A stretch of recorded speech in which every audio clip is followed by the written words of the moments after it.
On the day of my niece Emily's wedding, whom I had raised in place of her parents, my husband was in high spirits, getting ready since the morning. "You seem quite cheerful." When I spoke to him, my husband glanced at me. "It's my lovely niece's wedding today. Oh yeah, you weren't invited, were you?" To my husband's sarcastic remark, I remained silent. "She doesn't like you, so don't interfere like that." Should I attend the wedding today? When I quietly uttered those words, my husband's expression turned somewhat startled. "Are you coming without an invitation? That's outrageous." "What are you so worked up about?" "Just forget it. Don't you dare come to that girl's wedding." With those words, my husband left the house in a hurry. Upon witnessing that, I couldn't help but feel a sense of satisfaction. Watch closely. I will definitely send you to hell. Our revenge begins now. My name is Eileen, and I'm a 38-year-old working woman in a dual-income household. My husband's name is Wallace. He is 4 years older than me, and I met him through work. Wallace was a salesperson who frequented the company where I worked. Apparently, he found my appearance attractive, fell in love at first sight, and gave me his contact information. Feeling no harm, I started dating him.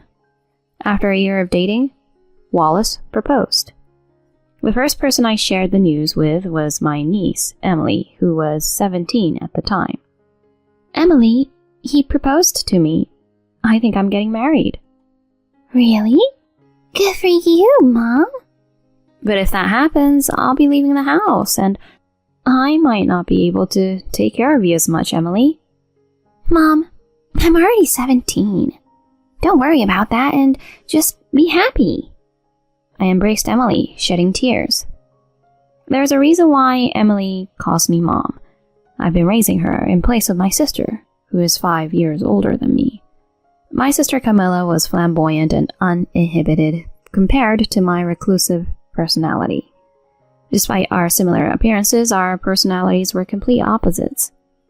My sister immediately declared her intention to live with her boyfriend upon graduating from high school and left home, cutting off all contact. Even our parents, who run a business, had said they couldn't just abandon my sister. However, when I was 15 and my sister was 20, she returned home with a large belly. "I got pregnant. I'll give birth and raise the child here." Although our shocked parents asked for the name and the man involved, my sister could only say she didn't know. She had gotten pregnant by a man whose name and background were unknown. However, our parents couldn't abandon their daughter, so they allowed her to return home. Afterward, my sister gave birth.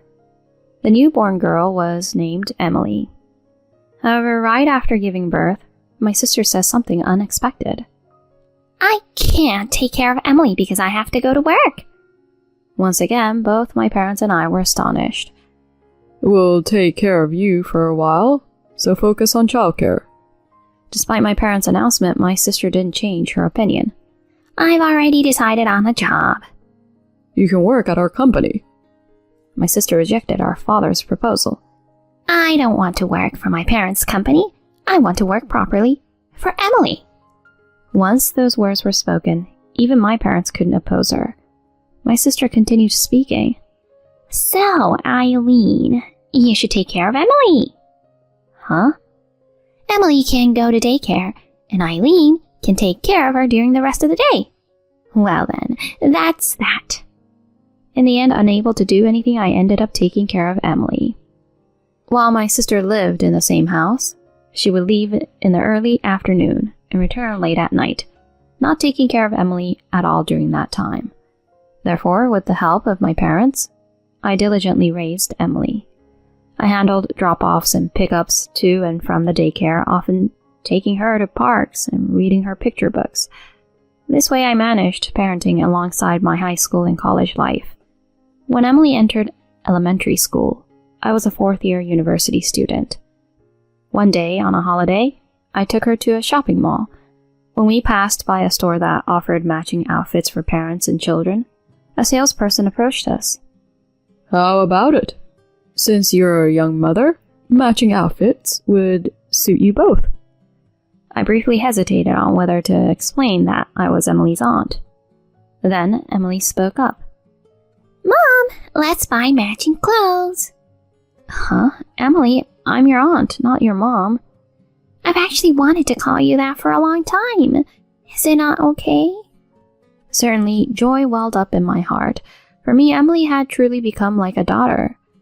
From that moment, when it was just the two of us, Emily started calling me Mom. I cherished those times, participating in school events together and making her lunch. That's why Emily's happiness for my marriage meant the world to me.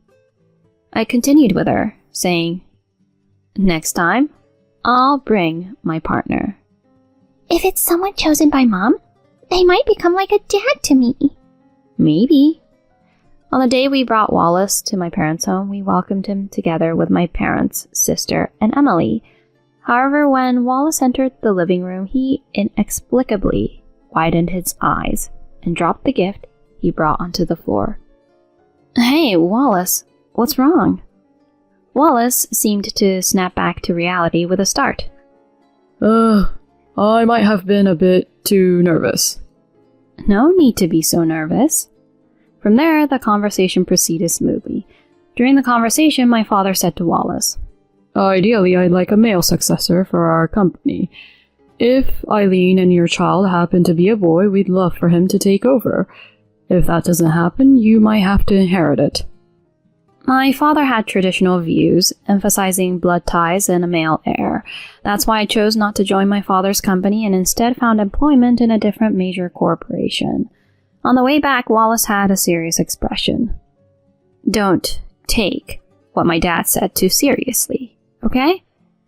"Yeah." Wallace seemed to be contemplating something. Later, Wallace and I rented a house near my parents' home and started living together. After expressing my desire to continue being involved with Emily, he accepted her presence. "Feel free to invite Emily over any time." "Thank you, Wallace." This way, Emily started visiting our home frequently. Wallace also seemed to have a kind and positive relationship with Emily. On the other hand, my relationship with Wallace had become subtly strained since our marriage. I had expressed multiple times that I wanted to actively pursue starting a family, but Wallace avoided physical contact and our intimate life came to a halt. Creating a child is not something one person can achieve alone. Time passed in this way. I was 38, and Emily had turned 22. By then, Emily was living on her own. We hadn't met for a while, and communication had become infrequent. She seemed to have a boyfriend from high school, and Emily had her own life. I felt both lonely and happy. Around that time, news of Emily's upcoming marriage reached me through my sister. It caught me off guard. I was honestly surprised. We've decided to have a wedding, but I won't invite you. Huh? I'm telling you not to come. Wallace will be invited, but you don't need to come. I was confused, not understanding the meaning. Emily is telling me not to come to her wedding, despite raising her as a mother figure? Why am I the only one not invited when Wallace is? When I conveyed this to my husband, he said, "Emily probably wants only her biological mother. Maybe she dislikes you?" "There shouldn't be any reason for that." "Then why hasn't she contacted you directly? It seems like evidence of being disliked, doesn't it?"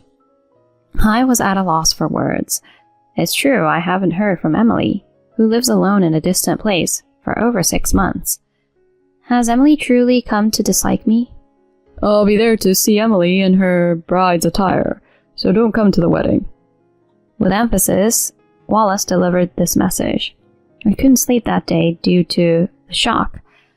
On a day approaching Emily's wedding, while working at the office, I received a call. To my surprise, the caller was Emily. "Mom, sorry for calling you at work." Emily's voice on the phone sounded somewhat tense. "What's wrong, Emily? What happened?" "I want to meet and talk. I'm coming there. Can we meet after you finish work?" We made plans, and the call ended. Why bother calling the office when I have a cell phone? I wondered, but I was happy to meet Emily after such a long time. After finishing work, I hurried to the meeting place. and there stood a pale Emily. Emily! Mom! Emily, in tears, began to explain her situation. Mom, please listen calmly. Through our conversation, an unbelievable truth came to light. Time passed, and it was Emily's wedding day. In the morning, my husband was happily preparing. You seem to be in a good mood. When I said that, Wallace glanced at me. It's my lovely niece's wedding today. Oh yeah, you weren't invited, were you? I did not respond to Wallace's sarcastic comment. She doesn't like you, so don't interfere like that. Maybe I should attend the wedding today. When I said that quietly, my husband looked shocked. Are you coming without an invitation?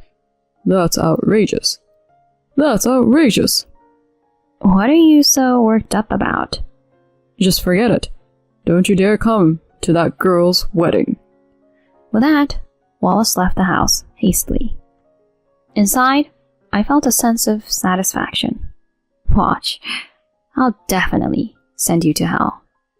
Taking advantage of Wallace's departure, I changed into a dress and got ready. Opening the chapel doors with all my strength, there was the aisle. Wallace and Emily were just starting to walk down it. Several hours later, I was right in the venue for Emily's wedding. Eileen, I told you not to come. What's going on? Why are you walking down the aisle with Emily? This is... Emily doesn't have a father, so I'm standing in for him. At that moment, I decided to drop a bomb. That's not it, right? You're Emily's real father, aren't you? In the next moment, Emily forcefully pushed Wallace, who was standing next to her. Wallace tumbled spectacularly to the floor. Then my sister's voice echoed. Hey, Emily, what are you doing? And Eileen, what's your intention coming here without an invitation? Don't mess up the ceremony. The wedding venue became chaotic. Even our parents were looking at us with a mix of surprise and anger. Then Emily sharply shouted, Everyone, please listen to me. The venue fell silent as if a spell was cast. Please calm down. This was discussed in advance between me, my aunt, or rather, my mom and me.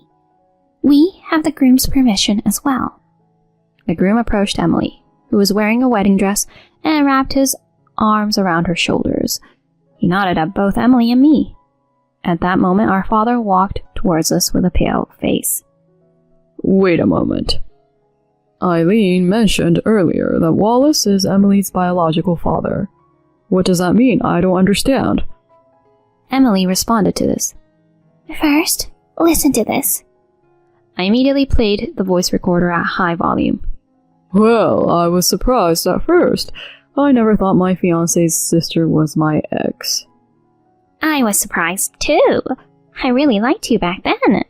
That's why when I got pregnant, I didn't want to cause any trouble, so I disappeared.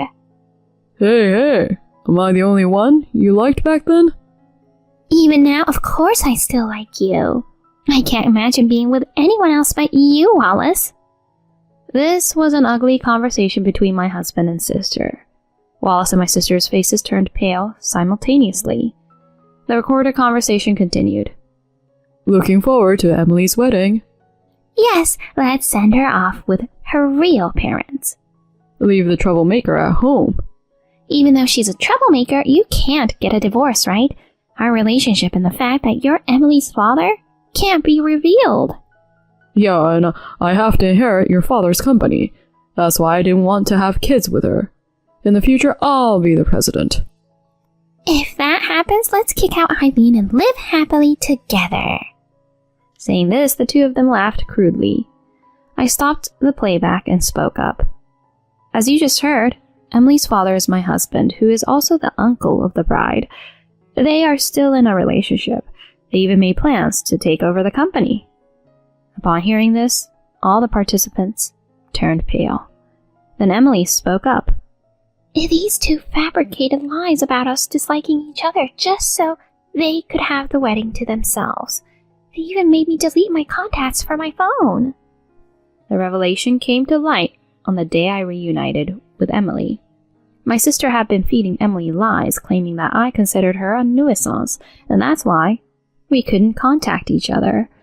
Emily initially believed this manipulation.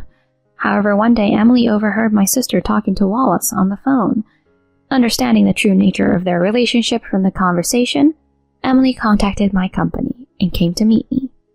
Upon investigating them later, I found that their entire conversation had been recorded. Emily pointed at my sister and said, "You, pretending to be a mother figure. But the one who raised me is none other than Eileen here. I've never considered you my mother. And this man could never be a father." "Emily!" Just as my sister tried to approach Emily, my mother slapped her. "You, neglecting your duties as a mother, burdening Eileen with everything and betraying her? You're a disgrace." Seeing that, I too grabbed a stunned Wallace by the collar. "Are you prepared as well? We're getting a divorce. You'll be paying hefty alimony." "Huh? Divorce? What about the plan for me to become the president?" This time my father shouted, "There's no way I'm letting the likes of you inherit it. Cut the nonsense." The attendees stared at my sister and Wallace with disdain. "Prepare yourselves, because I'm sending both of you packing to hell." With those words, I kicked my sister and Wallace out. After the silence, Emily apologized to the attendees. "I planned this because I couldn't forgive what my parents did, and I wanted to chastise them in front of everyone. I'm sorry for showing you something unsightly. However, I still want you to participate in the ceremony." The attendees applauded Emily's decision. That's how I ended up sitting in the mother's seat where my sister had been. The ceremony resumed, and Emily read a letter to her mother, addressed to me. I cried so much that one tissue wasn't enough. Later, the divorce between Wallace and me was finalized. I successfully claimed alimony from both my sister and Wallace. My parents disowned my sister and kicked her out of the family home. I also managed to successfully get rid of Wallace. Emily, on the other hand, severed ties with both my sister and Wallace. The two of them apparently still did not part ways and began living together in a small apartment. However, their savings had long run out, and their plan for Wallace to become president had failed. They apparently have days filled with constant fighting. Two despicable people. I think they should just get along as best they can. As for me, on the other hand, after the divorce, I actually met someone and remarried right away. My new spouse has a wonderful personality and an impressive background. My father really likes him and wants him to inherit the company. What's more, to my delight, I found out about my pregnancy right after getting married. Actually, Emily was also pregnant around the same time, and we will give birth within a month of each other. Now we are mother and daughter, but we have also become like mom friends, and I see Emily frequently. From now on, I want to cherish the happiness I've gained and live positively.